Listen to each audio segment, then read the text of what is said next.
How does this work? Does anyone Oh, it wasn't on. Hello?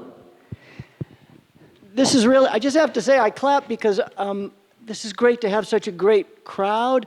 I was telling Mariana last night at dinner that I did Comic-Con in San Diego a couple of years ago in the biggest hall, the hall that seated 1,000 people, and only 12 people came.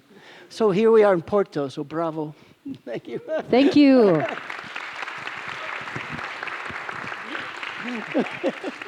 I'm very happy we did better than Comic-Con. I was a little bit worried, but now you're represented. I'm very happy. Do you know Comic-Con? Stop me if I speak like an American. We're halfway there, unfortunately. But welcome to this wonderful talk. I'm personally very happy to have Mark Mangini here, amazing sound designer. So many of the films that you've watched were worked on by him.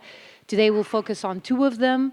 And this is in the context of a post-production course, a new model that we're trying to think of.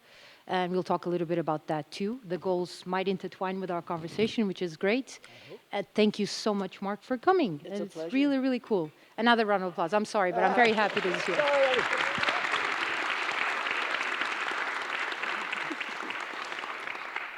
So one of the things that I asked Mark if it was okay for this to be a more open model of a conversation instead of a super scripted talk, bullet point presentation. And so I'm inviting all of you, I hope. I'm sure there's 1,000 questions here with the things we're going to talk and watch. And really, I think the vision would be to, in all of post-production, now talking about sound designing, bringing us all into the intimacy of your room. I mean, in the sense of the editing room, of the sound designing room, of whatever we're working on, and bringing us all into the closeness of that process. So instead of just thinking of ourselves as viewers, really having the enormous privilege of sitting here with you and thinking as if we're going through these decisions and these concepts as if they could be our own. And so to really take our ambition into places that resonate with what we're going to see on screen. And so the structure is very simple. We have a few DCP clips. We're going to go watch one, talk a little bit afterwards. I have some notions, but at any point, really feel free. This is not a scripted, rehearsed performance of any kind. Take advantage of this wonderful person sitting here. You bet. Okay, so very quick intro. This is also a proposal. Out of all your immense work that we could bring here and that you did actually, I propose that we center today on sci-fi with a very specific idea in mind, sci-fi being a genre that usually asks us to rebuild the world itself and to create from a blank canvas of ideas, the rules for the sound, the rules for the image. And in that sense, maybe sci-fi makes us be more rigorous. How can we take that and bring it into other genres? We'll go into that through the clips. No, that's great. I would footnote, interestingly, though science fiction is my favorite genre because it affords me the ability to develop a sonic universe that I completely control because it is such a blank canvas. But oddly, modern comedies are harder for me than science fiction. I'd like to think I have a fecund imagination, or an active imagination. And so when it comes to dreaming up sounds of sandworms or the crazy things you see in science fiction, that comes easily to me. But it's harder for me to convey to you a believable universe that you already recognize, because I can't lie to you as much with sound, whereas I can in science fiction. You can't tell me that that's not what a soundworm sounds like. Exactly. And so maybe we can Although take that. I challenge you. Maybe we can take that ambition into understanding exactly that the same strictness and perfectionism has to go into the other genres as well. And so one of the points of the conversation is really to think of sound as an organism that moves with the other areas from the beginning of the film, from the concept of the film, and maybe face any film like a sci-fi in that sense? The notion that you just introduced, I think, needs to be clarified a little bit more, which is that, as many of you know, sound traditionally is seen as this afterthought. We call it post-production. It's taught as post-production, post, after production, and which seems ludicrous to me that sound isn't factored into every part of the filmmaking process. So we will talk about this as with Blade Runner, as with Dune. Denis Villeneuve, who's a very visionary director, brought me on during script phase and pre-production and production. And all of that work, all of that collaboration informed decisions that were made in writing, editing, shooting, visual effects, and scoring. Let's go into that. So I'll do now this mechanical thing where I'll announce the clip. So can we play the first clip? I'm not sure who I'm saying it to. Maybe you, Nun. Downstairs, the first clip.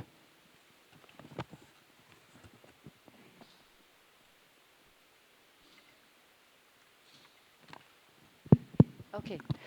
Because they have to change from the DCP to the microphone. Yeah. So many, this is such a brilliant opening, sound-wise, everything-wise. And so I think I'll just try to pinpoint 2 questions, and you can take it however you want.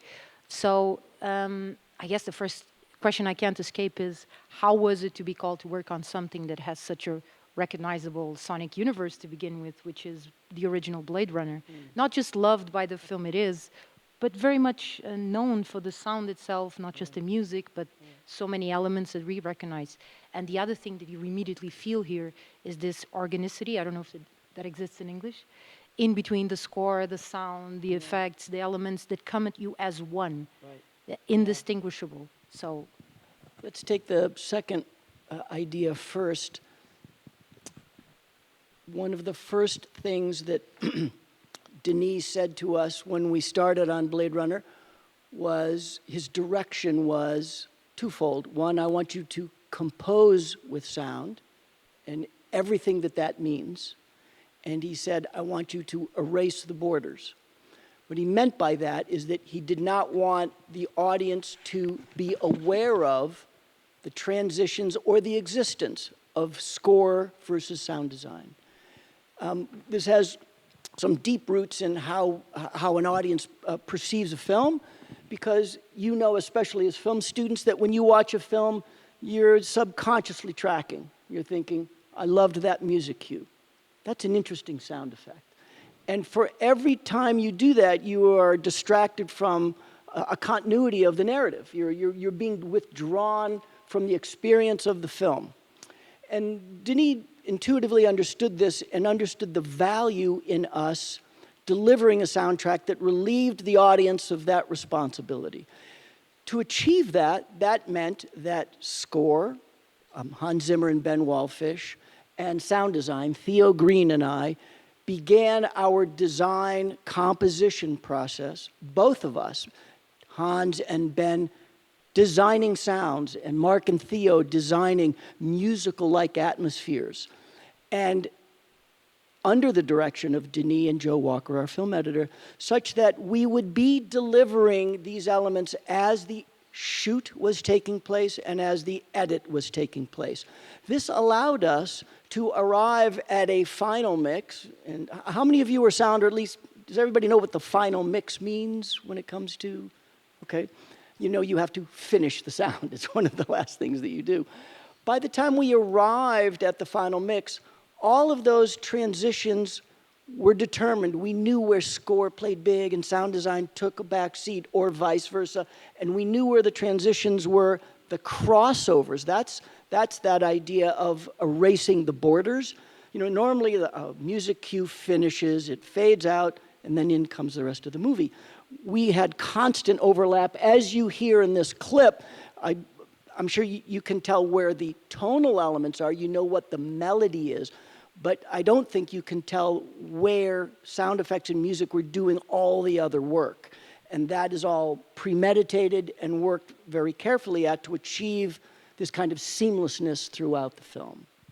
Now, what was the first question? The first one was, how was it to enter a universe that was somehow predefined in the first film? Yeah. And how much of it did you feel like you had to respect / reinvent in a way to make it unique?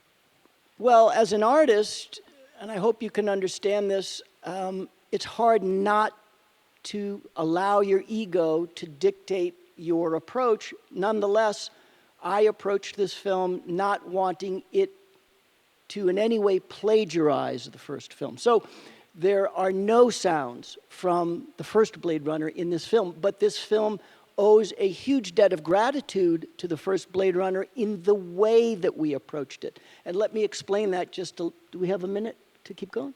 100. Oh, all right, okay. So one of the first things that we did was analyze the first film. We received the DM&E, the dialogue, music, and effects track, you know, where we create the separations of the three major sound groups in a film soundtrack. We listened to the dialogue, we listened to the music, we listened to the sound effects. And we discovered something really interesting, that Vangelis, the composer who wrote the musical score for the first film, had in fact done something that Denis had thought of way before anybody had thought of it, and that is that along with the traditional score that you would all recognize as the score for the first Blade Runner, he created ambient mood pieces. These were 2-3 minute free-flowing motifs without necessarily a tonal center or any melodic content whatsoever, but they were meant to feel Blade Runner-ish, if you understand me. They were meant to evince the quality of that universe. And that is the inspiration that we took for our film, which was, we are going to duplicate the idea that Vangelis had, which was to, in fact, create a palette, a collection of, much like, you know, a palette like an artist uses. I want to use red and brown and green and blue, but not orange. And we developed a palette of musical-like tonal textures or ambiances, and we would layer them throughout the film, and we'll talk about that maybe a little bit later, about how we did that, to give our Blade Runner its feeling of Blade Runner-ish, but Blade Runner 2049-ish. And cool. And no, it is cool. I'll just say that after every answer you give. I'll just. I love that idea. Just to add a small question, which is it's a note really, but that collaboration you do directly with Joe Walker, with the editor. Yeah. So you're feeding him sounds so he Constantly. can work constantly. Yeah, every week. And that, again, if we don't get to that in more detail, that is part of Denis Villeneuve's system of the symbiosis of music, picture, edit, VFX. And so not only is score and sound having its own universe of completeness and ability to be harmonious, sound and the edit, and sound and the music and the edit are constantly informing each other, such that as Hans and I developed sounds and crossed and erased borders, Joe was adjusting the edit because it made sense when it sounded right that the edit follow that. Even further along, Joe would feed us visual effects sequences that were only in storyboard phase. Mm-hmm. And he would throw it to us, and he would throw it to Hans and say, make something. And we would design a sound, and sometimes the sound not only drove the edit because we felt an innate timing in the way we wanted the sound to work, but it would eventually drive the visual effects themselves. When it drove the edit, it drove the shot, and then that would be fused and sent to visual effects, and visual effects would then animate, computerize what they would do to what sound was doing. And that was a constant back and forth where sometimes VFX drove it, as it traditionally does. As I'm sure you know, you end up in traditional post-production where the VFX are done, and now you have to put in a spaceship or a worm or a shield or something like that. We were much more proactive, where sound often drove the look, or vice versa. Smaller question even before the next, but because it has to be asked after that. Do you believe that sort of organic ecosystem of working is solely a budget based decision? Like, I can do this because I have money. I believe that in part. How much of it is really a decision of the director and accepting that this is really an interesting way to work? How much of it can be an ambition even if you can't reach it completely? That ambition is the important word to underline because, yes, of course it's a function of budget. You should all be as lucky as I am, and I count my blessings every day that I can work with a Denis Villeneuve or a George Miller because they are recognized directors that have the budget that indulges this kind of non-traditional work. But that doesn't stop you or me when I'm not with a Denis Villeneuve from aspiring to these ideas, because I think it will become clear in these explanations that there are benefits to them when they're enabled on whatever level. And so you might have a director like a Denis who doesn't have the money but understands the value, and maybe you can only achieve 5% of that, but that's 5% you didn't have by simply acknowledging the importance of sound as this storytelling tool. It's aspirational. And so I have worked with directors who don't get it, and often I am left to have a backdoor conversation with a composer because the director is afraid to talk to the composer. How crazy is that? Because, of course, we know what enfant terrible, composers can be. How dare you tell me what I should compose? I've encountered those too. But it's incumbent upon me, because it's my name on that screen, to in some way enable that conversation to happen on whatever level it can happen, and those will enable successes that you wouldn't otherwise have. Wonderful. I think we'll still go back to that if we get there, to certain clips that really show how you were working as a full team, also in Dune, into the editing, sound designing, and VFX, and everything happening at the same time, defining the movie. Are we going to show the training montage in Dune? Yes, if I think like. I don't mean to force you. No. I mean, we can actually skip ahead. No. Sorry, But sorry, no. No worries. They did warn me that if we don't follow like the DCP sequence, it takes a little bit more for them to look for the files. Stick with your schedule. We'll go quickly through the script. No script. We'll watch the clips and talk about whatever comes to mind, like now, and we rush it until the Dune sequence. Okay, let's go to the next one, the beehive one. Ah, great. Next clip.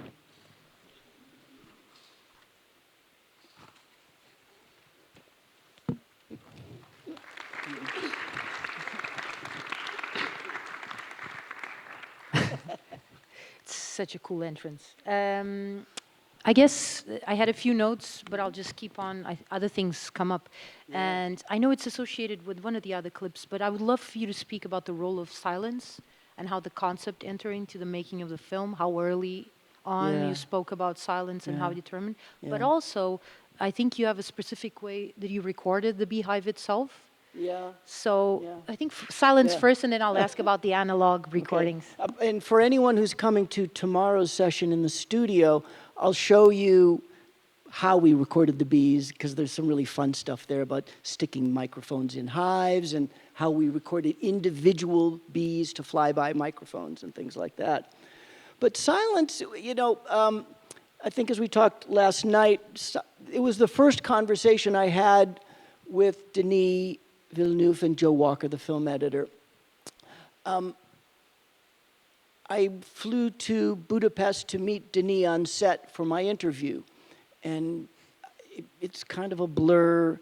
I guess I did well because Joe asked me back into the edit room, and he showed me this sequence, and the sequence that follows this where he walks into an abandoned casino. And our first conversation revolved around silence. Not only the importance of silence, but how best to achieve silence and what a critical component silence would be in the making of our soundtrack, and how Hans, I, and Joe and Denis would work together to find the moments to create dynamics where, you just can't have a movie up here all the time. You know what those movies are like. And we didn't want that. In fact, we would make a mix pass near the end of the mix of this film only to think about dynamics, not content, but to think, how long have we been loud? Has it been 7 minutes? Do you think that's too long? Yeah, that's too long. Where can we take something down? And that was a very granular scrubbing through of the film to find those beats so that we had a more even ear-pleasing or soul-pleasing sense of the film over time, not within the moment. But back to silence, I remembered a conversation I had had with Joe Dante. Does anybody know Joe Dante, the director who made the Gremlins movies and okay, so he's not unknown to you. Joe not only is a great director, but he was a great artist. And as we were working on Gremlins, he drew some photos for me, and we talked about silence, and I didn't understand the best way to achieve it. And he said that he had learned in art school that the best way to achieve the brightest white is to interrupt it with a little bit of blue, because it is through that contrast, it is through that interruption of the uniformity of something white, because once something is uniformly one thing, it stops being anything. And he said by adding a touch of blue, it makes the white feel brighter. And I interpreted that to mean the best way to achieve silence, which is valuable in a film, is to remind the audience that they've had it already. And so you can be quiet for a certain period of time, but then you need to add little sounds. The little sounds that we all hear at home at night, you hear a little bit of dust trickle in the corner if you're in an old home, or you know, it's in the evening and the home is cooling down and the wood in your attic is, it makes a little creaking sound. And it's that little interruption of your silence that reminds you how quiet it's been in your own home. And so we leveraged that idea a number of times through the film, especially when Kay gets into the empty casino. There's no human life, there's no electricity, there's no animals. And it was silent until we added those textures of a little bit of silt falling in the corner.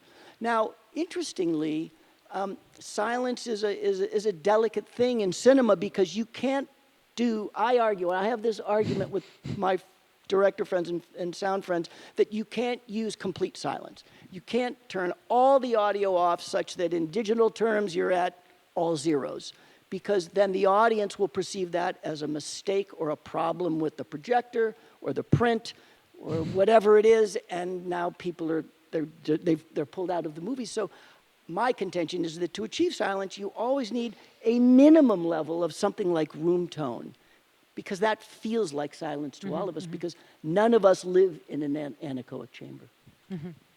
So maybe we can watch the scene right after, which is the casino. Yeah, Oh, good. which is perfect. Then we, okay. Yeah. And listen carefully, if we're doing, this is where he enters the casino? Yes. Listen here for the musical elements as we enter this scene. Yes. Next. Interesting.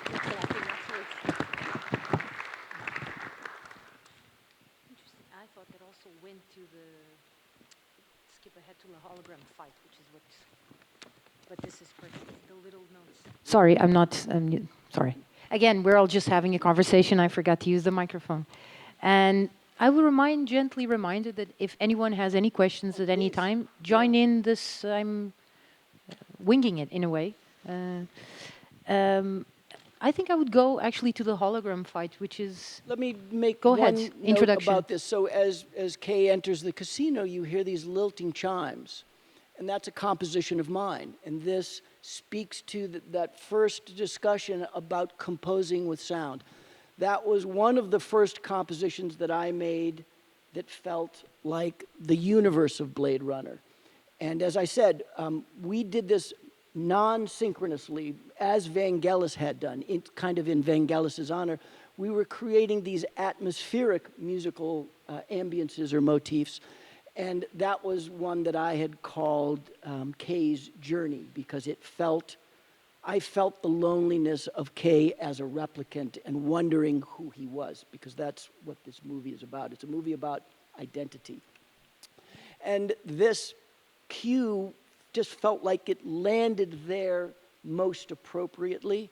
And Denis loved that approach because I had submitted it, and that was then in lieu of what would have been a very traditional piece of, maybe not traditional piece of music, traditional in the sense that that's a scene you would probably score, because there's not much going on. It's very quiet and languid, And we felt that made it feel as lonely as possible. And again, to us, at least to me watching, it is score in the sense that everything is score, everything is sound. There's no, I don't think of the distinction. I just feel it's united to the character, which actually brings up a question. It could be later, it could be now, but it's one of the most important ones. You do speak of the film and your sound designing as if you're script writing it, as if you're as involved with the characters as anyone as a director. And that's one of the key elements of this part that many times is left out. Okay, now this goes to sound, is said a lot of times. Now I sent the film to sound, as if all decisions are made, and now the sound, Mickey Mouse is what's on screen, and sort of layers what we see in the image. But here we are, we speak about this is the character's journey, this is the theme, it's a sound, it's not a note. Like, it's not a question, but obviously it's a question of how do you think someone, now talking about people who might study sound, can get involved in these matters of dramaturgy, narrative, and getting deeply involved with the core of cinema? That speaks to the core of my mission personally, because traditionally, as sound artists, I'll use that term, which encompasses anything sound. It could be a mixer, or a Foley artist, or a sound editor, or whatever. I don't think we tell stories as effectively if we are not using our tools in a narrative fashion, which is to say, I think part of every sound education should include a component of acting and writing, because I did not achieve the success that I've achieved until I began to understand what my director was trying to achieve narratively and dramatically. When sound tells story, it's working on so much of a higher level than when sound is working diegetically. You know, the meaning when sound addresses something you see, but when sound is actually doing something on a metaphorical level or a non-diegetic level, it's doing a lot of heavy lifting. And in many ways, sound can be used narratively to tell stories in ways that are so much more economical than even the spoken word. And so I like to think of sound as metaphor and non-diegetic sound as unspoken voiceover. You know, voiceover is somebody telling you something, but sound does it without words. And that means you can set a mood, a place, an identity, a psychological condition of a character with sound that is harder to do, or perhaps more cumbersome to do with words. And so, to sum all of that up, I think to be the most complete sound artist, you must involve yourself and engage yourself in a pursuit of understanding the dramatic arts. Take an acting class. Oh, questions, I love this.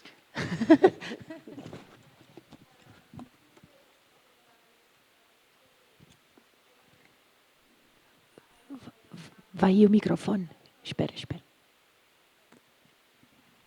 So, when approaching, trying to understand what the narrator is communicating, do you have like kind of a sound vocabulary list that, like, I feel that there are just so many sounds that can be used, and sometimes, I don't know, you can get a little bit of waffle and not make an actual decision with so much. That's a great question, because it speaks to the importance of restriction. We'll get there maybe, or maybe we go there now, but yes, you know, interestingly, I've had so many fun discussions with composers. One time, I've done 10 movies with the great Jerry Goldsmith. He's one of the great film composers in the United States. And he would, one time he chided me, he said, you know, Mark, people don't leave the cinema whistling the sound effects. To which I replied, it's too bad, Jerry, that you only have 12 notes to work with.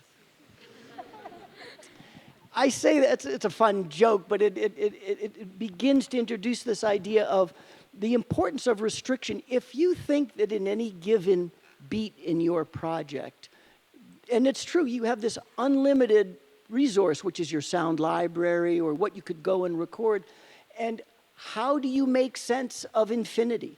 How do you make sense of unlimited choice?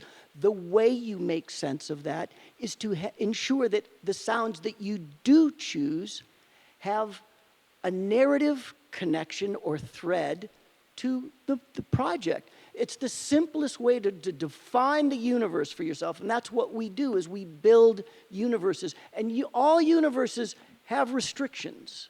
And so think of this idea as restriction as freeing you, because it now removes the responsibility of, oh my God, I have 10,000 sounds in my sound library, to 5, because these 5, I like the sound because my character happens to have a fear of heights. Well, how do I talk about the fear of heights? Well, this sound, this whistly wind makes me feel like I'm way up top of something. I mean, I'm just spitballing right now. But I'm saying the moment you connect the sound to something that is tied to the storytelling, you've won. You've in fact solved the problem. Does that answer? Is that what you were asking? Yeah, it does. Thank you. Okay. Yes.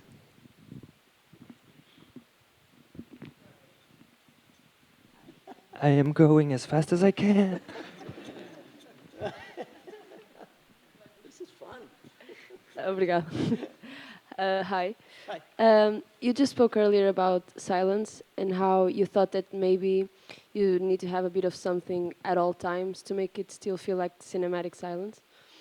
But do you think that there might be situations where you can take advantage from that disruption? And in your view, are there any directors doing it successfully?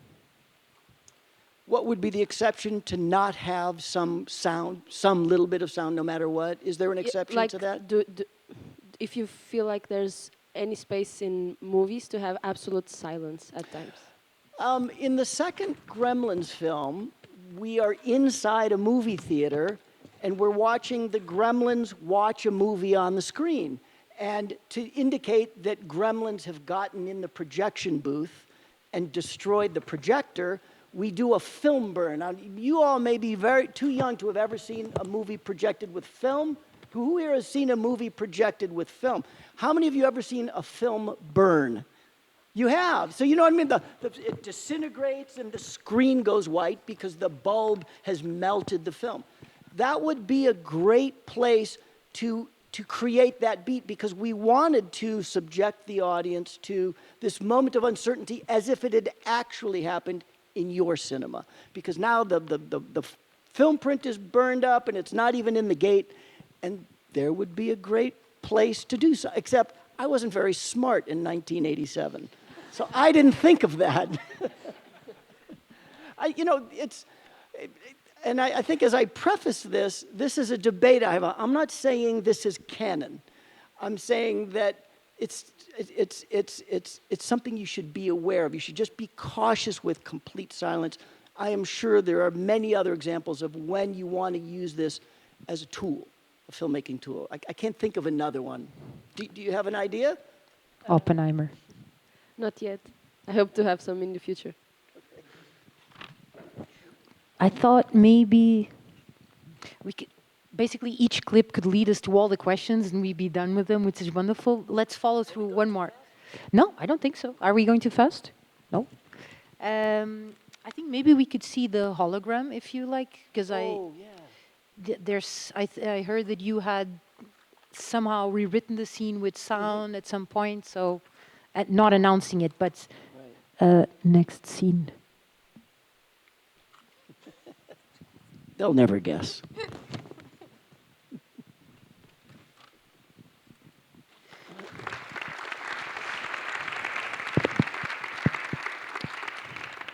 Now, it might seem like I'm choosing the flashy clips or because they have sounds that pop, but I really, the nature of the scene for me, the part that's really interesting is that you can very easily see how someone else, in the sense even of directing, would make this an extremely chaotic and overwhelmingly sonorous scene in the sense of constant sound and justified by all the visible. And what you have then, it's I don't know how to say in English, depuration, like a condensation to these essential sounds that really come at you in bold turns. So it's actually a very quiet scene instead of, although visually it's super chaotic. Right. So the sound, again, does so much more than illustrate the image. It really gives you almost the opposite, which is a silent scene where every sound comes at you in a very distinct form. So how was the... Well, this scene was written and storyboarded, and a great deal of money was spent to produce it in something that is very different than what we have now. The way the scene was written, as Kay enters that hall, every one of those stages, there's 5 stages, and there was meant to be a hologram on every one of those stages playing constantly. And it was awful. We produced the scene, and it was chaotic. I mean, imagine Elvis and Folies Bergère and the Bollywood dancers and whatever else. Imagine all of that going on. Imagine the sonic chaos of that. And because of that, when we did our first audience preview, meaning we took the early edit with early sound and we played it for a real audience, it was the least liked scene in the film. And because of that, we took it out of the film. As it happens, it was also one of Denis Villeneuve's favorite scenes. And we all bemoaned the loss of this scene. And Joe Walker had an idea. He said, I think there's a way to resurrect this scene with sound. And Theo Green and I connected to our inner sort of writer, and sort of apropos of someone who was asking about, or at least my comments about connecting to the story first, we realized there was an inherent incongruity, something that didn't make sense. We are post-nuclear Holocaust, we're post-machinery and computers that work. So why would he walk into a hall where the projectors are all working perfectly and the sound is working perfectly? Didn't it make more sense for when he turned on the switch, for it sounding like it was the first time this theater had been enabled in 40 years? And that's what you hear now, is the sounds of little stuttering sounds of projectors trying to turn on, and little fractious bits of Elvis singing and the stuttering within the singing. And that was created by Theo Green and myself and Clint Bennett, our music editor. We had all the music recordings for all those beats, and Clint would go in and carve up and put little, cuts in between the music, and we'd send that to VFX, and they animated all of what you see to what sound had created. And I am now told that it is considered one of the best scenes in the film through the use of sound. And Denis was thrilled that we resurrected a scene that he deeply loved. So super interesting. It actually feels like a scene that could have been, and then it became something that we spoke about also, which is super important, the way you put it, which is arriving to that simplicity, arriving to the defined elements. And so basically Blade Runner announces itself as such a rich universe, sonic universe. And so one of the most amazing things of the film that this scene does, exactly as you said, is just go from that immensity and take these icons and just presenting them one at a time.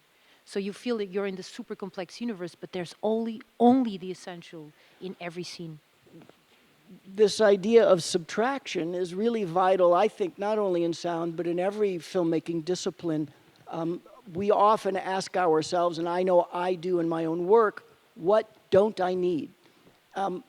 Oddly, I shouldn't say oddly, as a sound designer, we think of what we do as something that it's an additive process. You're being hired to add things, and yet my job is really to decide what we should hear.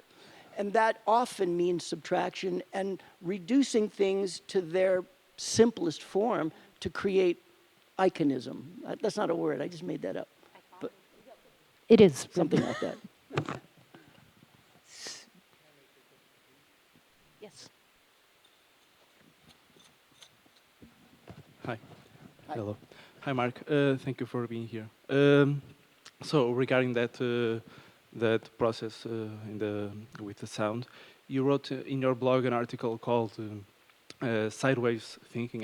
Yeah, and I think, or can you elaborate on that and how that sideways thinking affected the sound in this film or even others?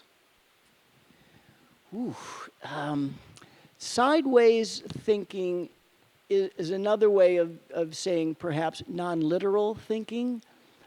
Looking for a way to explain something with sound that's disassociative. That's even a hard word for me to say in English.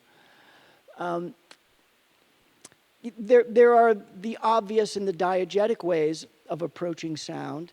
And you know, I think this scene speaks to that because I'm curious, if you hadn't seen Blade Runner, or if when you did see Blade Runner, did you make the association that we made narratively that the theater's broken?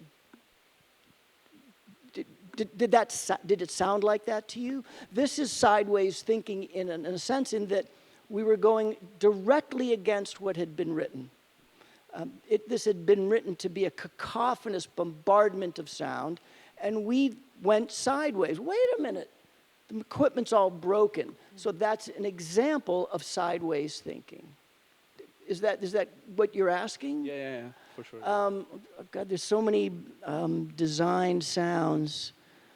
Well, you know, Denis, when we talked about making the sounds of the spinners, you know, the craft that they fly in, Denis wanted to not follow tradition and have, you know, really cool, like TIE fighter sounds, like you'd have in a science fiction film. You'd have some really cool synthesizer thing, and there'd be some subwoofer attached to it, and he said he wanted them to be really boring, because he thought that in the future, and especially in this particular dystopian future, spaceships shouldn't draw attention to themselves.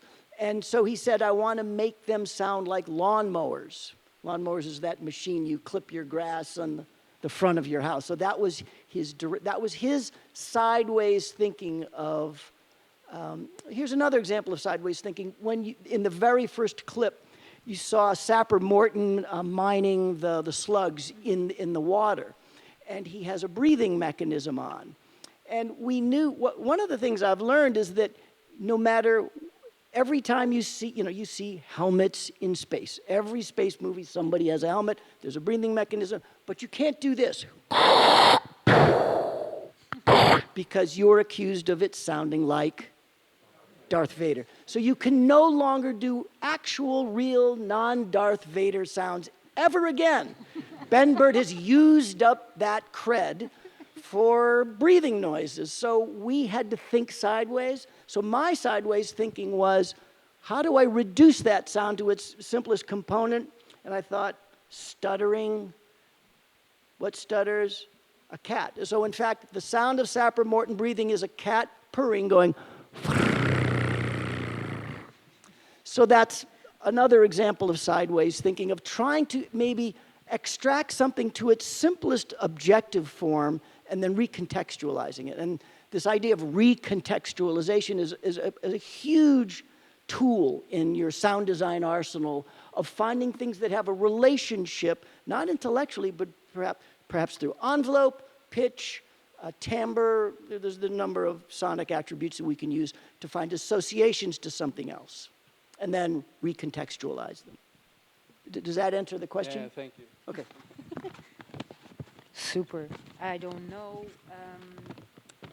I don't know how far we can go in these clips, but until someone says stop, like I'm looking at someone who could say that, we'll go on. Oh, until you say so. You're stop, the of boss. course. I am not the boss. Oh, we have a question? Yes, please.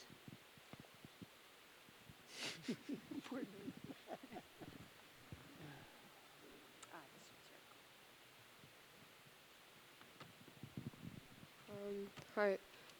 So you've spoken about Gremlins twice, and I've grown up watching Gremlins millions of times. You're too young. I'm 25. You're still too young. It's 1987, or 82. Sorry. 84, actually, the first one.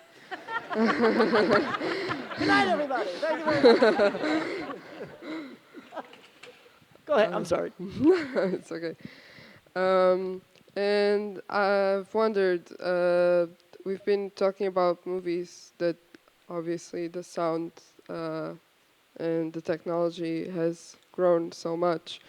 And I know that you also worked on animation movies before Gremlins. So how was it like to work in a movie that is live action but also has these animated, not animated characters, and how was it like to make the sound and for it? Oh boy, Gremlins could be a whole presentation here. Well, first of all, Joe Dante, the director, grew up as a Looney Tunes fanatic. So he and I already had a mutual love of silly sounds, the comic aesthetic of Chuck Jones, the kind of, of Leon Schlesinger as a producer, Carl Stalling as a composer. That's already in our blood. And that informed our relationship. And so we understood, that kind of defined our universe of what we could do with Gremlins. Gremlins was a real treat for me because my job on Gremlins was really only designing the Gremlin voices. Now remember, this is pre-digital effects. These were all puppets, hand puppeted, puppets. And they made no sound whatsoever. And so it began, Joe, like Denis, like George Miller, was a very progressive filmmaker and started me while he was shooting. And one of the beautiful collaborations we had was with Chris Walas, who made the Gremlins. As I discovered sounds for the Gremlins that Joe liked, Joe would play them.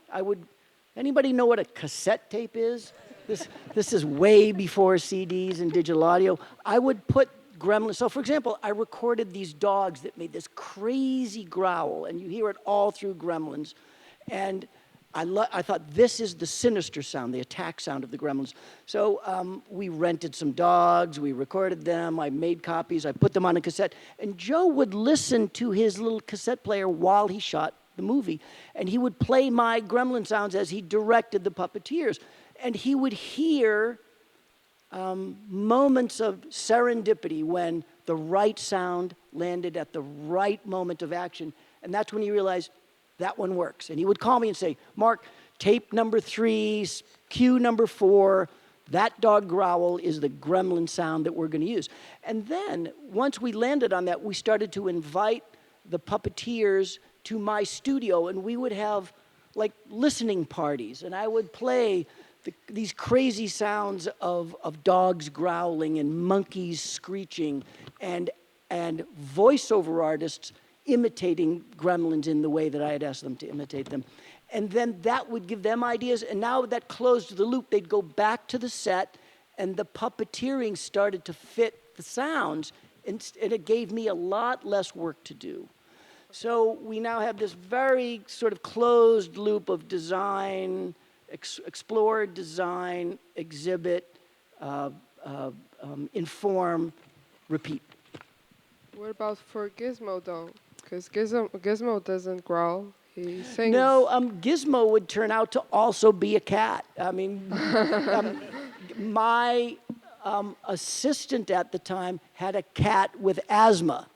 And so go back to listen to Grump. When Gizmo is now going and making those silly sounds, this is this asthmatic cat like, I can't do this, but it wheezes when it did it. And I thought, you may not, we wanted it to feel cuddly, but not quite. So that's the way that landed. And then a good deal of the Gizmo sounds to make it seem endearing and cute were sounds of, I had just had a child in 1983, and spanning gremlins. I had a child.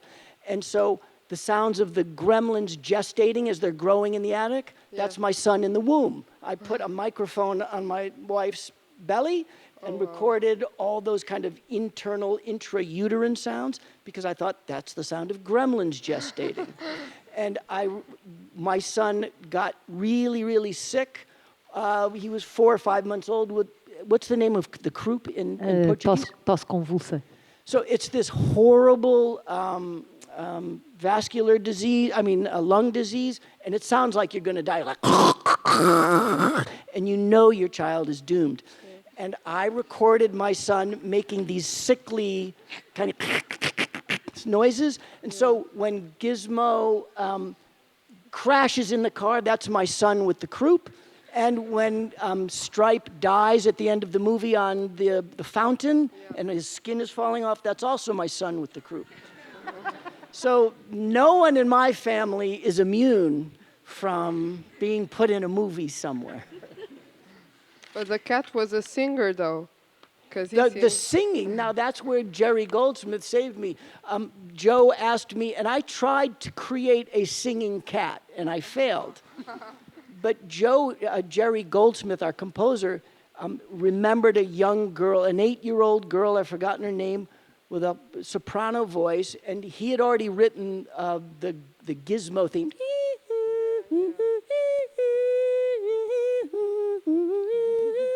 And so he had her sing that melody, and Joe thought, oh, it still sounds so human. So we used a very simple envelope follower, an electronic tool that creates an envelope where there isn't one. So if you want something that's steady state, you interrupt it with an envelope. So now it sounds like, so now he's we induced that in post-production after Jerry had recorded the original singing. But everything but the singing were sounds that we fabricated in post, including using, and you probably don't know Howie Mandel. This was Howie Mandel's first role in Hollywood because he was best friends with the voice actor that did the vocal portions of Stripe. Okay. Does that make sense? Yeah, for sure. Thank you. Okay. The question here. I wish I had brought gremlins. Yeah, I know. Now I'm thinking. Everybody loves gremlins. Hello. Hi. Yeah, okay. Hello. I feel like most of your approach to this sound edition comes from recording, right? From making your sound from the source and to get a good record. But I'm just curious about if you use them or how do you use audio processing tools, shaping tools like audio plugins, digital plugins, or also tape or distortion, or how is your process of experimentation these tools for sound design, if you do it or if you just don't? No, that's a great question. And I will first quote Gary Rydstrom. Anybody here know Gary Rydstrom, one of the great sound designers in the United States, who I think famously said, plugins, 400 ways to make things sound electronic. So I think that sums up my aesthetic. I try to avoid plugins until I can't. I recognize how the tools work, and I agree with Gary that very often the interference of an electronic or computerized device somehow degrades the integrity of a sound. So I will always first search for an acoustic, original sound that embodies the idea that I want to communicate before I will resort to plugins to get there if there's no other way. And so, for example, well, I use plugins a lot, but my plugin, I have them all, but most often I'm doing the things that my ancestors used. I play something backwards. I slow something down. I change its pitch. But and every now and again I'll use a vocoder. And of course I use all the most modern reverberation tools and delay tools when I'm mixing. But in the sound design suite, I try to resort to real sound, and there's a psychological reason for that. I think, as you know, as a filmmaker, Your goal is to get the audience to suspend disbelief, right? Have you heard this term before? The audience comes into the theater, knowingly or not, understanding that what they're seeing is artifice, it's fake. And everything we do as a director and as a sound designer is geared towards erasing that somehow with our tools. One of the ways we can do that most successfully with sound is to use sounds that most reflect a reality that we recognize. And we only recognize, I shouldn't say only, but we associate with acoustic sound because we live in an acoustic universe. Everything that we hear is acoustic in nature. It's reproduced and there's reflections off walls. And so you have a higher, I contend, this is a hypothesis, not a theory, I contend that you have a higher degree of success if you can use acoustic sound as the source for your designed audio rather than electronic sound, which lacks the acoustical, psychoacoustical tells in acoustic sound that tell the brain intuitively that's real. Mm-hmm. And so, to that point, Dune, the first Dune film, we made 3,006 bespoke sound, original sounds, not library sounds. Of those 3,006, 3,000 of them are organic, and 6 of them were made with a synthesizer or something electronic. Does that answer your question? Yeah, perfectly. Incredible. That's perfect. I was going to say it's a perfect bridge for Dune if we still have time for exactly, because Blade Runner is still technology based, you know, the vehicle sound, and there's a beautiful clip of you recording the sound in the back of a car running around LA. We have it somewhere. Yeah. But actually we can take this leap and go into a universe to begin with that is non-technological in the sense that despite being sci-fi in the future, all the technology is organic. It's stones floating in the air. There's light coming in, but there's not a single cable. They move through spice. So it's like, I think it's a perfect point to go to a world that justifies your acoustic approach and actually calls for it and proves it right in a way. So if we can skip ahead, sir, if you could put the clip MM40, please. If we could just watch this clip. Because he could launch all these, it ties in the questions that were made up until now. Who's questioning? Sorry, I didn't see. And there's still time for questions. I think this is, I just want to introduce before you play, I think Spielberg said that what was really cool about Dune, it's always good to hear compliments from people like that, is that it made the desert sound like an ocean, which is what you feel when you see part 1. Remind me to talk about that. We will, because the clip, because you actually use specific underwater, so it's all there. I just lay it for you so you can develop. No, but it's really interesting, the same way that James Cameron turned, like in Abyss, he turns the deepest underwater regions into the space film. I think with Dune Part 1 turns it's into a liquid complexity of sand. You really feel like you're in a desert, but it behaves like water, which is what's lacking in the planet. So that's really beautiful. What sounds and the way you recognize the boom boom and the subsonic footsteps and everything sounds like water. So that's very interesting. So I propose that we watch the little behind the scenes clip where you go into the So MM40. I hope it's this one.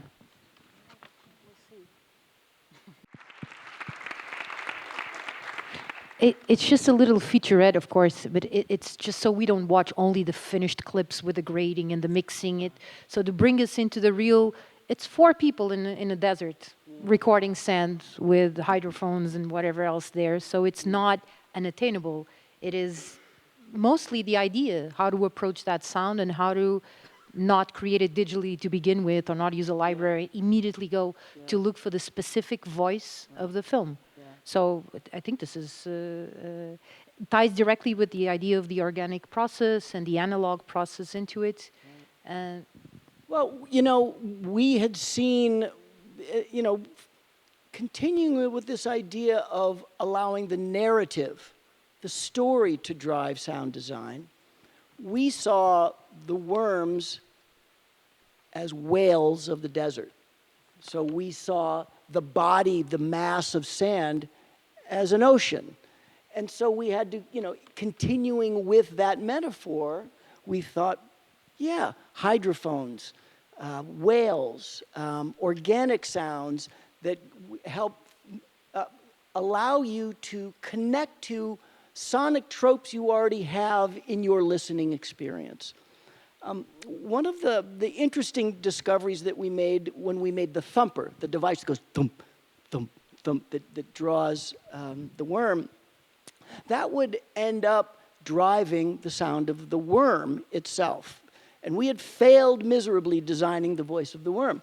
But it wasn't until we had done that hammering on the desert floor with microphones buried in the sand that we realized that there was another narrative connection, that we saw the thumper, if you're a hunter, we saw it as a duck call. You go out into the woods and you want to shoot ducks, you have this thing that goes, rah, rah, rah, rah. So that's what a futuristic thumper is. So we thought the thumper must be imitating the voice of the worm. How else would it attract it? So we thought, let's reverse engineer that. The worm better make a sound like a thumper. So in fact, my first design challenge from Denis was make the voice of the worm. And my first reflex, as maybe yours would be too, was giant monster. It like rises out of the desert and opens up its maw and goes like Godzilla. And Denis hated that and said so. In our first sound design review session, it's all wrong. The worm itself, if you study Frank Herbert, the writer, is an object of reverence for the Fremen who inhabit the planet, because the worm yields the spice that allows everyone to survive and allows their commerce. And so when we went back to rethink it, we connected with the story and we're thinking duck call, thump, thump, thump. The worm should have something like that. And so if you listen to the worm goes gunk, gunk, gunk. And so we made that worm call from a humpback whale recording that we had captured and segmented, took it a little bit out of context through editing to make 3 distinct attacks. Gunk, gunk, gunk, thump, thump, thump. And then there's this other really interesting serendipitous thing that happened while we were mixing the film. Anyone who's in sound in this room probably knows that sand itself is not a beautifully defined sound. It's what we call noise-based. It doesn't have a lot of character, it doesn't have tonality or pitch, and it's very hard to work with, and it's very hard to make sand sound large. And so, but you can see here when the worm approaches, there's vast waves of sand. And it would take Doug Hemphill, our re-recording mixer, to notice that during one of our mixes and say, why don't we add the sounds of ocean to... So there is sound So of in water. fact, if you listen with that in mind, you will notice that our big moments of sand movement are undergirded by the sounds of giant surf. Okay. So it's a feeling you have because it's there. It's not a metaphorical thing you remember. But what's beautiful about this is it wasn't until the movie had been released and we got to talk to Paul, our visual effects supervisor, and he said, oh, Mark, how did you not know this? We went and shot surf and used that as a model for the visual effects artists. A bit late, but it's there. I guess it seems obvious, right? It's just there in a subconscious level now for us watching it. That's the beautiful part. It really, actually, I have to ask that question. What were the first discussions like? Because you obviously worked on this on a very early stage as well. So what were the defining, what was the model for the work? What was this world about? Denis gave us a really beautiful piece of advice that helped us define our universe as we do and give us restriction. And apropos of your question, or this person's question, Denis said, I want this film to sound like a documentary. I want it to sound as if you dropped a director and a camera person and a boom person on Arrakis, and everything we see and hear feels as though it's something they could have captured. So apropos of my prior comment about 3,006 bespoke sounds and only 6 of them synthetic, that was the narrative connection that Theo and I made, which was, well, then we can't use anything electronic. Everything has to start life as an organic sound. So we embarked on a process of going to deserts and going to the mountains and recording as much acoustic raw material to build our palette as possible. And then we would use those as our restrictions. We could only work within the sounds that lived within that description of our universe. It's all there. And questions, lots of questions. Questions. Someone had a question that I interrupted here before. Who was? I cut off a question before I showed you. Yeah, there was somebody up here with an earlier, she'll remember. Someone gave up. I hope. Okay. Hi. Hello? Oh. So Dune takes place thousands of years in the future, and Blade Runner takes place in a not so distant future. So how much of your work is creating an alternate universe, and how much of it takes into account a prediction of the future, how the future will sound? I'm reminded of my very first film was the first Star Trek film called Star Trek: The Motion Picture.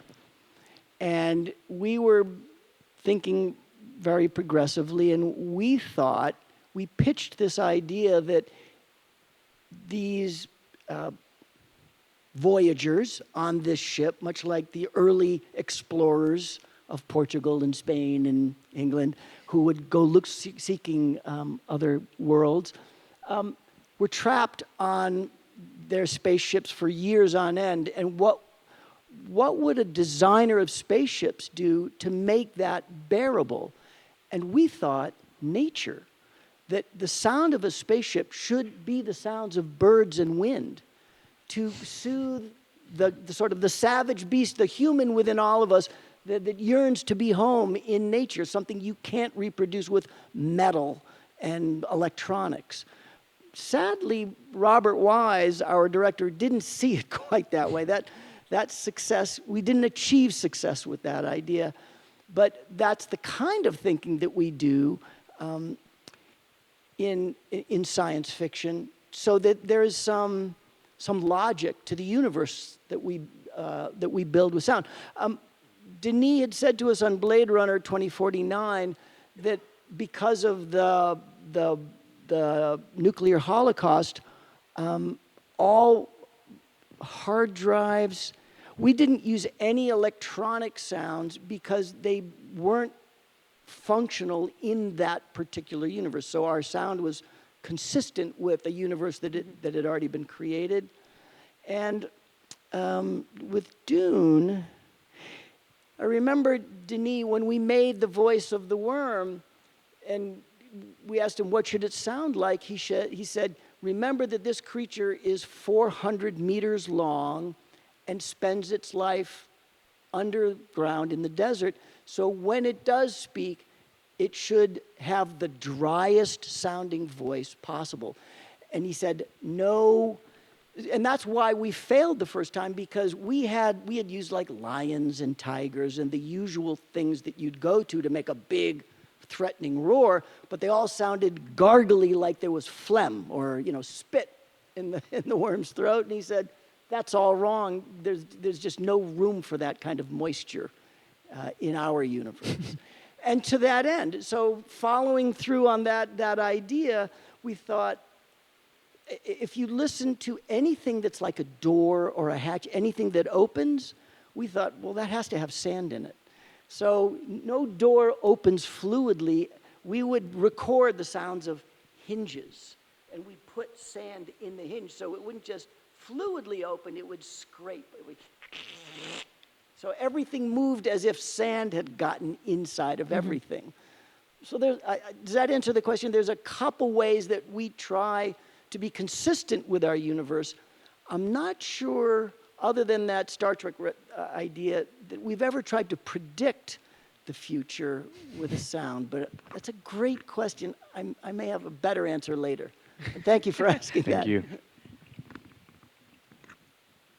I think there was still some. There. Hi. There. Yes. Hello. It was you. Oh, I'm hi. sorry. So, besides working on the movie industry, you also worked on the video game industry with Unreal 2 and Superman. I would like to know your approach and thought process in terms of sound design for a video game. That's so long ago, and I already know that the things I'm going to complain about probably don't exist any longer. But I'll tell you, it was the hardest work I had ever done. And the way that it worked then, and maybe it's still true today, is that the sound designer, who was not me, the person in charge of sound for those games, gave me a very detailed list of 500 sounds to create and said, this is the name of the sound. It needs to be 1.25 seconds long. It can't be more than 600 kilobytes. And what was hard, it was hard for two reasons, because I spent every day of about 3 weeks simply designing without break. And that's really hard that was really hard for me to just, okay, another sound no one's ever heard before. I just did it. Okay, now I got to do another. I have to do 500 of these. It kicked my ass. And I got intuitively angry because I understood that the image side, the entire sound universe of those games was allotted like 100 megabytes on the disk. And then I heard that the visual side was like 3.5 gigabytes. I thought, that's wrong. More sound. I want to do something in stereo. I want to do something longer than 1.25 seconds. So that was just hard work, and I didn't find that work personally satisfying, but that maybe speaks to my age and my generation. I don't play video games, so. I have one question before others. I don't know how we are time-wise, so I'm going to do one of the questions that I have to make, which is, we've talked about the strive for simplicity, we've talked about the organic, ideal blending of the several areas working together for the film. We talked about being embedded in narrative and dramaturgy, all of that. So I guess we covered all of this, but is there anything else you would like to add in terms of advice? Like, how does one with 19, 20, I don't know, 25, whatever, find a way to become good at this?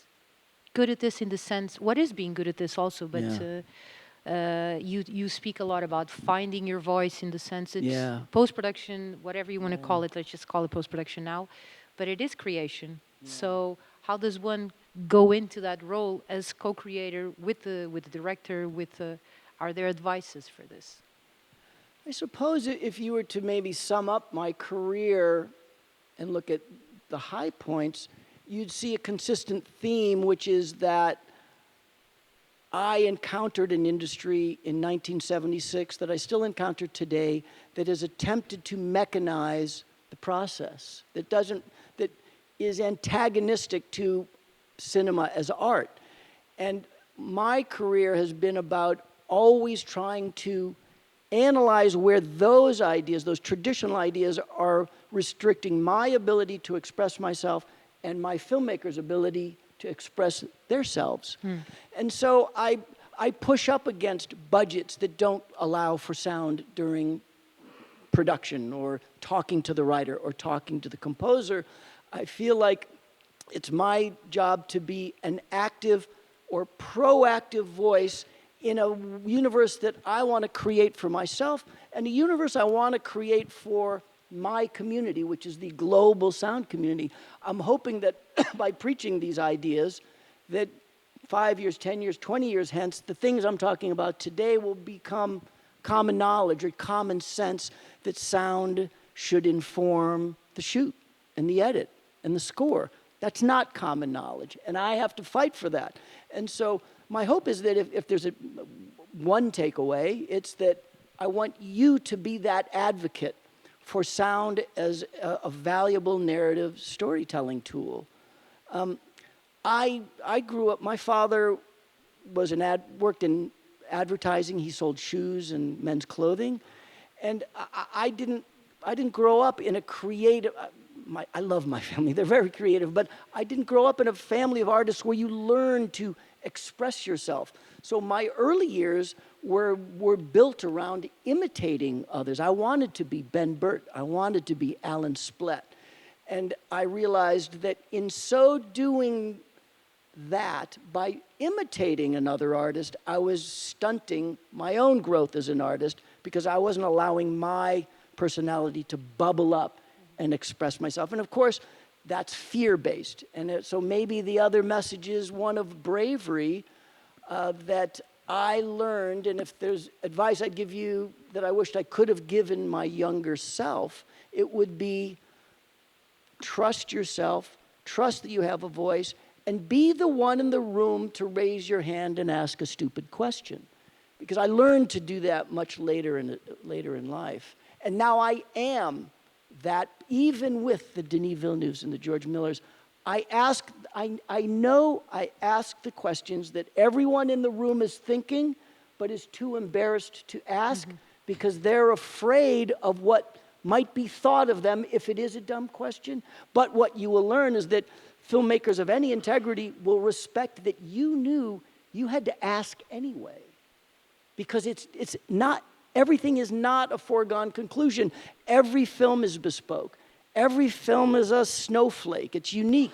And so there's nothing prescribed in movie making, and therefore it's incumbent upon you to ask the dumb questions. And so to end that thought, the difference between a person who is brave and a person who is not brave is that the brave person is just as scared as you are, but they do the right thing anyway. Come on.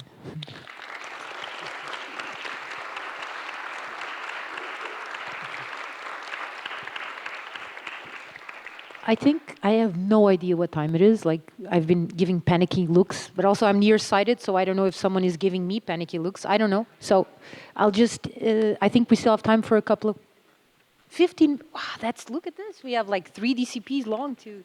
No, I think there are still a couple of questions. I think that's more important. Yes. Obrigada. Be brave. Me first. Okay. Hi, Mark. Hi. Thanks for being here, first of all. You sort of already answered this in your questions, but I want to go a little more into specific. Since it's our job as sound designers to invent new worlds, and especially when it's not a film that is on planet Earth, or if is on planet Earth, but hundreds or thousands of years away. I want to ask, for every project, do you have sort of a routine process that you go by, or do you have like a starting point always, or is it different from project to project? Because I also know that you always keep a very high communication with the director and the score and etc. So yeah, my question is, do you have like first steps to every project, or is it different? They all start the same. Day one, I panic.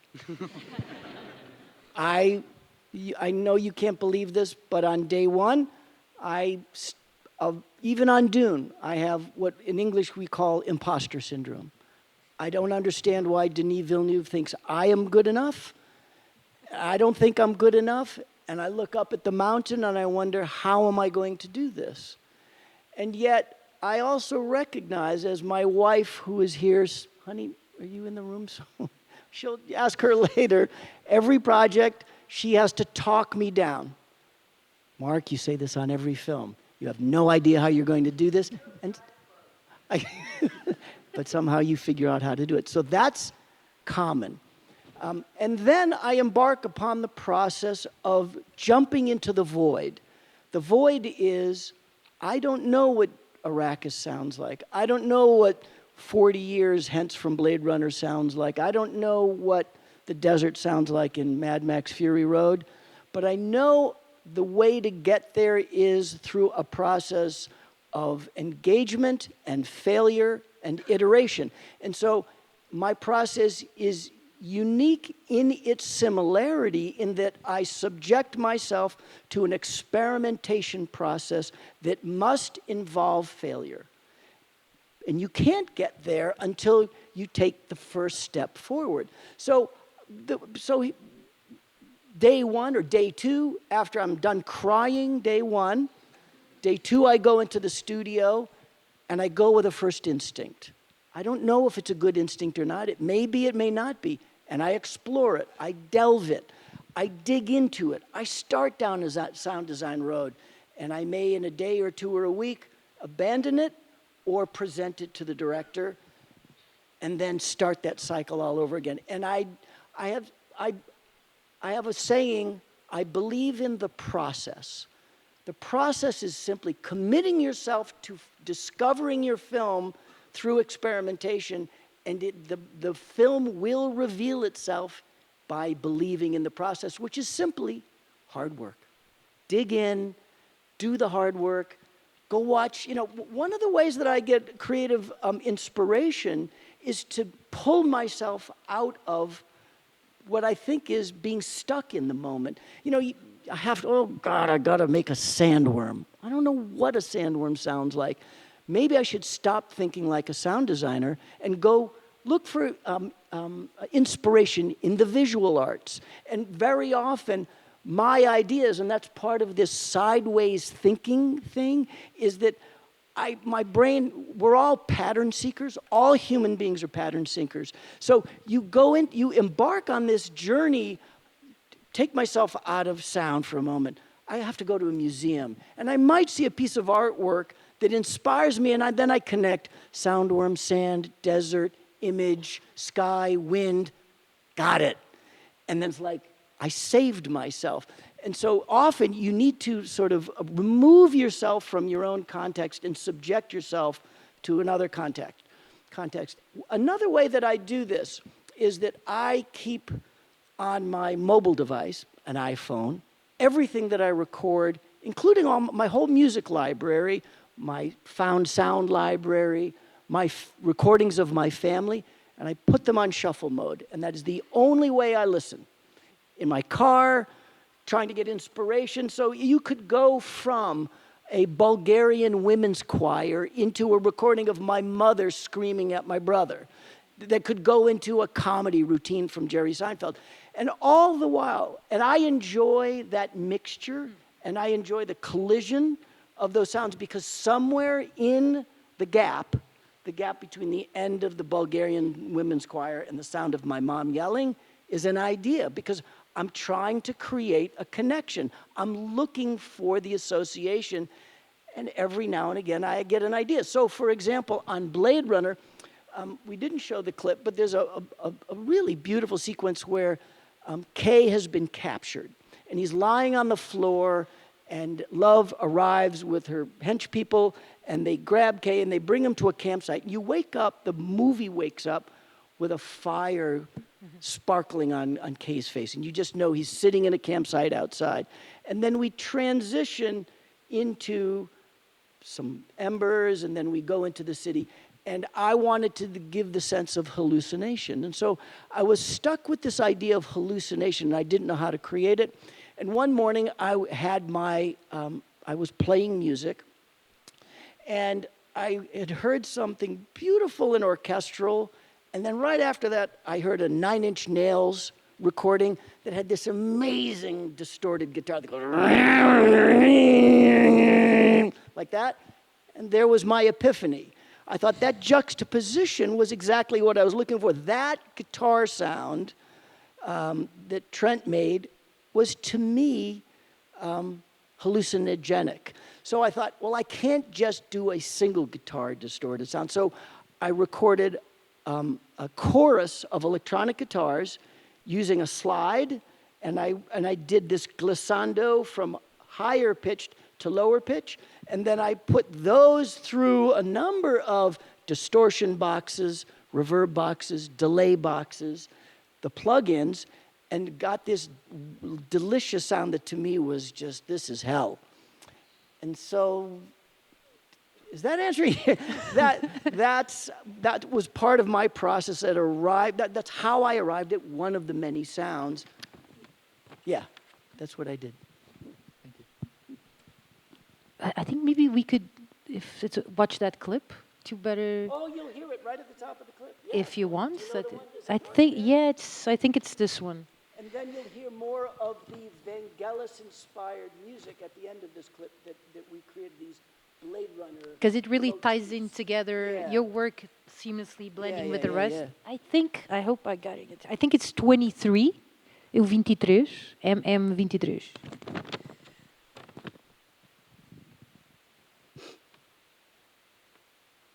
Yeah, it's this one. You know this better than I do. I study it proficiently.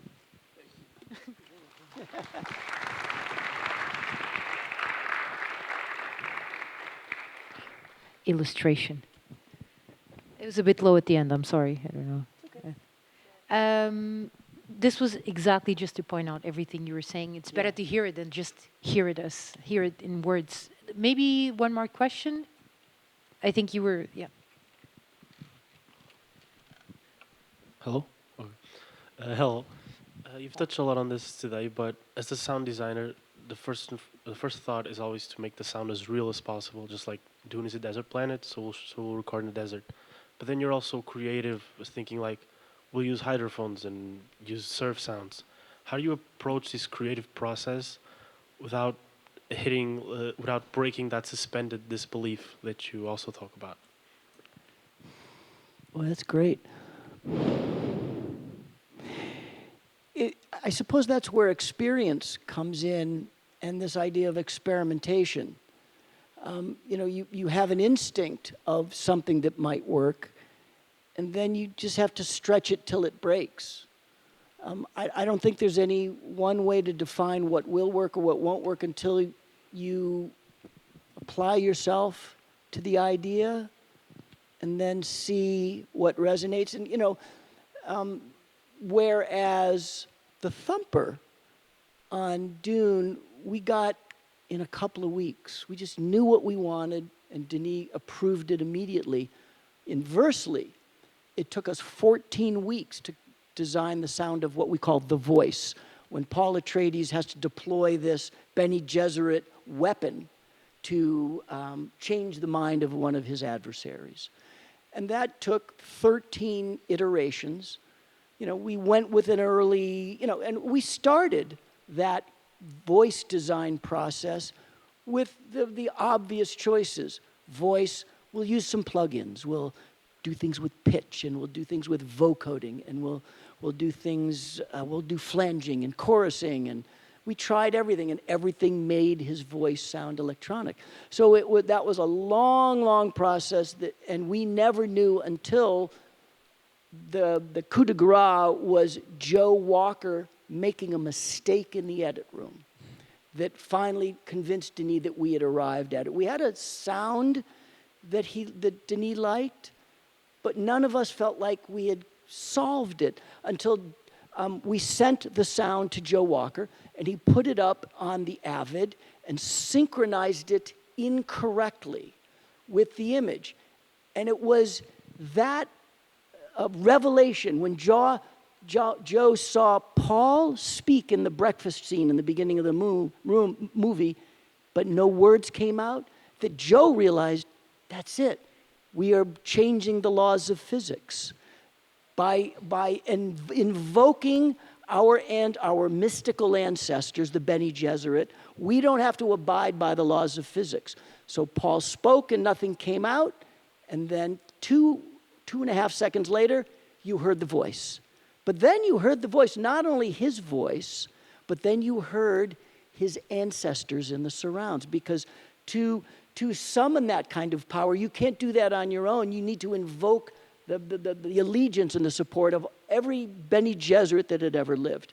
And so we added this, what we called a cloud, a witchy cloud of Bene Gesserit voices. But it was in Joe's mistake, it took the mistake to realize, we're done. But that took 14 weeks. And every step of the way, Thumper, 1 week, Spinners, only about 4 weeks, the Shields, about 6 weeks, but that took forever. Did that answer the question? Is that what you were getting at? Okay, thanks. I think one more question. I will not choose. Who was first? You should choose Be one. honest. He was? He's pointing at you, I think. Let's go with democracy for once. Hello, Mark. Hi. How do you deal, or how do you cope with the adversities or the confrontation between what you know is right for a certain scene and what the director feels it's right for a certain scene or thinks it's right for a certain scene? That's a really, that's a great question. We should have started with that. Because we all, in every discipline, encounter this. We have an instinct, we have a training, we think we know what's best. And I recognize that I am a collaborator in a film. And so, first of all, I've learned to, in English we say, pick and choose our battles. I know that I am only going to be allowed, although, and of course, you have to learn to read your filmmakers. There are filmmakers I know that I can complain to about everything. And they love that. They know that that's Mark being an advocate for the film. No, I don't think this works here. What do you think if we try this? And I have other filmmakers that I love that I know won't stand for that. It's just, Mark gets a comment every hour, or Mark gets a comment. I don't know how it's determined. And so there's this component of sort of psychology or psychoanalysis of your fellow collaborators, where you first have to kind of learn to read the room and learn to read your collaborators to know what you're allowed to do. And I also preempt that by only working for filmmakers that I know will allow at least some collaboration, because I will turn down projects with directors either that I get a sense for, like when I'm interviewing, I'll do a Zoom call and I do an interview. I read that filmmaker, and some I get a sense that this is not going to be that collaborative experience, and I turn them down. And others, I realize this is going to be a lovely relationship, and I recognize where my place will be and when I can choose those moments where I want to advocate for something. But overarching all of those, that micromanagement in my own head is this notion that I think, to me, I always point to an imaginary screen and I say, that makes all the decisions for us. If I have a comment, I have to know that I need to substantiate it. I need to be able to back it up with a real reason for its being, which is divorced from my ego. And so on movies like Blade Runner and Dune, where I've designed sounds for 14 months, I have to be ready to let go of them and say, you're right, it doesn't work. And so you have to sort of let go and be an advocate for the movie first, the director second, and my ideas third. Thank you.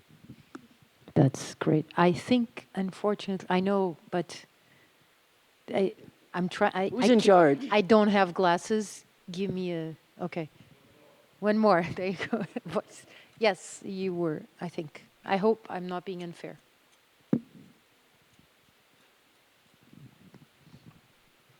Oh damn. Okay. When you design the sound for a monster, for a beast that kind of resembles an animal that does exist, do you do a research of an animal that it's similar?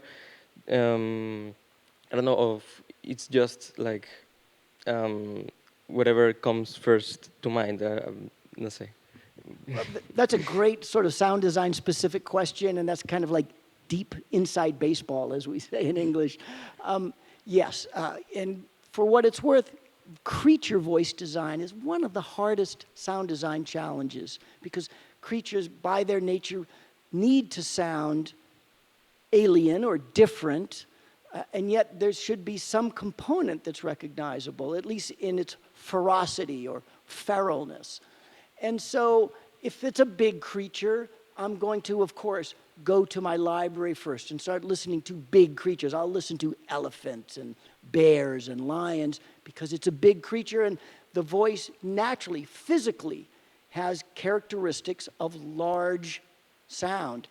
But sometimes you don't find the sounds you need because they resemble the creature physically, and you try the opposite. I mean, yes, it's non-intuitive. If you have a beast that looks like a giant worm, you wouldn't listen to the sounds of mosquitoes or kittens. That doesn't make sense for a creature until it does, because sometimes you discover some really obscure vocalization that you've never heard before, and suddenly it's the sound of that thing because you can slow it down 4 times and change its pitch, and and that's the joy, is when you land on something like that that no one in a million years will ever recognize. So on Gremlins, for example, I was trying to find the sound of Stripe's attack sound. What does a gremlin sound like for an attack? And I had been recording monkeys because I was looking for new material. So I was out at zoos and wild animal farms looking for just raw material. I didn't know what I wanted. And I landed in front of a macaque. It's a primate, a monkey about this big with long arms and huge claws. And they gave me an orange to feed it, and I fed it orange, and then I ran out of orange, and it didn't understand that I had no more food, and it reached out and gashed my nose. It literally cut my nostril in half. But when it did that, it made this incredible like screeching noise. And that became the sound of the gremlin attack because it was terrifying to me and the audience. So there. Thank you. We have an assignment to make sound for a little commercial. It's like our final project for the second semester. And I will be writing this on the summary. I will be oh no! Don't get your nose giving, cut off. Giving credits to you, man. I did long before Jurassic Park. I did a very obscure dinosaur movie called Baby Legend of the Lost. Did anybody see this? I did see that. It's a Disney movie, if you can believe it, completely unknown. They spent a fortune on it, and it's a terrible film. It's a horrible dinosaur. And and so I needed to create dinosaurs, and I set about record. And so my first instinct, kind of what you're thinking, was elephants, big, thick-skinned, gigantic monsters of animals. And we did a great deal of elephant recordings where we went inside the pen with the elephants, and I put my microphone right in the mouth and got just the most amazing gurgles. And we did use those for most of the dinosaurs, and that was very successful. Not without, we were charged once. I was boom person. I was holding the mic, and I had my buddy Doug behind me with an Agra. This is a long time ago. And the elephant surprised the trainer in the pen with us by charging us. And so we had to run coupled, like tied together as one with boom and recorder to run and hide behind a concrete wall. So it's not without its dangers. Be careful. Thank you. Okay, I think I need to thank Mark once again for the 1,000th time for being here, for everyone. Thank you. I hope this more open session was, although it was unscripted, it brought a lot of questions, so that's good. We will continue tomorrow with a smaller group for the course, but maybe this will happen some other time in the future, why not? And thank you so much, Mark, again. Thank you. Please thank Mariana for a beautiful.